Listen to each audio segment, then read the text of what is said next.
de ce point de vue, je trouve que c'est assez dramatique de voir la façon dont on parle aujourd'hui de l'actualité européenne en matière d'asile et d'immigration.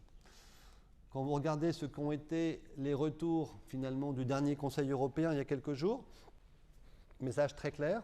D'un côté, vous avez le fait qu'ils n'ont pas pu se parler de la solidarité intra-européenne parce que c'était un sujet qui devient pratiquement pas tabou, mais inaccessible. En revanche, ils étaient beaucoup plus cohérents ou engagés sur la question de, finalement, la gestion extraterritoriale aux frontières, à l'extérieur des frontières de l'Union. Voilà, quand on a ce type de message, ça veut bien dire que finalement, ce qui fait consensus, c'est le, entre guillemets, répressif, et ce qui fait difficulté, c'est le préventif, l'intégration et l'accompagnement. C'est un vrai problème, parce que ça laisse les opinions publiques européennes complètement, je dirais, interrogatives, finalement, sur les débats qui peuvent exister. Et quand vous regardez ce que sont en plus les façons dont les politiques ou les outils publics européens, et là je parle effectivement de la future présidence et de ses défis, tels qu'ils apparaissent dans le débat public, ils sont aussi très contestés. Je prends l'exemple des nouveaux centres de rétention ou d'examen d'accueil, effectivement, en Grèce, qui sont à la fois facteurs de progrès sur le plan sanitaire, logistique, mais de régression sur le plan des libertés, évidemment. Ça se fait du point de vue de la perception publique, sans réel débat sur quel concept d'emploi, quel type d'organisation. Quand je regarde ce qu'a été effectivement, et je le sais pour être moi-même présidente du groupe libéral à l'Assemblée parlementaire du Conseil de l'Europe, nous avons parlé Pologne, Biélorussie, États baltes pendant ces 3 derniers mois, avec une tension qui monte au fur et à mesure que la température sur place descend.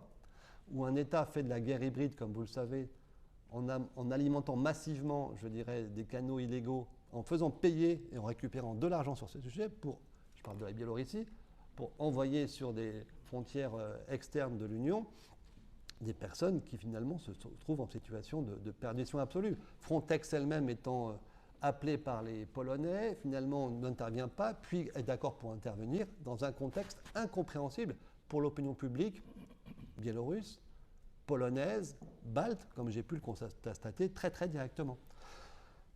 Voilà, et puis les questions de pushback aussi, donc Frontex étant perçu à la fois comme un outil de protection, mais aussi comme un outil dans lequel la question du respect du droit se pose.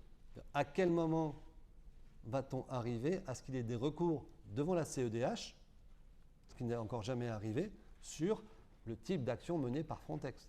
Et là, on aura des questions qui sont très délicates sur la question de l'articulation entre la Convention européenne des droits de l'homme et l'action de l'Union européenne, qui est pour l'instant un trou noir juridique. Donc ces sujets-là vont quelque part, à un moment donné, nous exploser à la figure.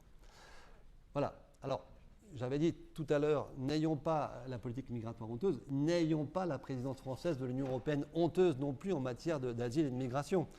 Et là, il y a eu quelques mots, quelques indications qui ont été effectivement annoncées ici ou là par Clément Beaune, les ministres, par les cabinets, voilà. Mais globalement, aujourd'hui, on n'y voit pas encore très très clair. On sait que c'est très difficile. On sait que c'est très difficile. Mais c'est la raison pour laquelle nous attendons, Thierry et moi, énormément de l'intervention de Monsieur le Préfet d'Harcourt, dans quelques minutes, pour nous éclairer sur le niveau d'ambition et les moyens derrière.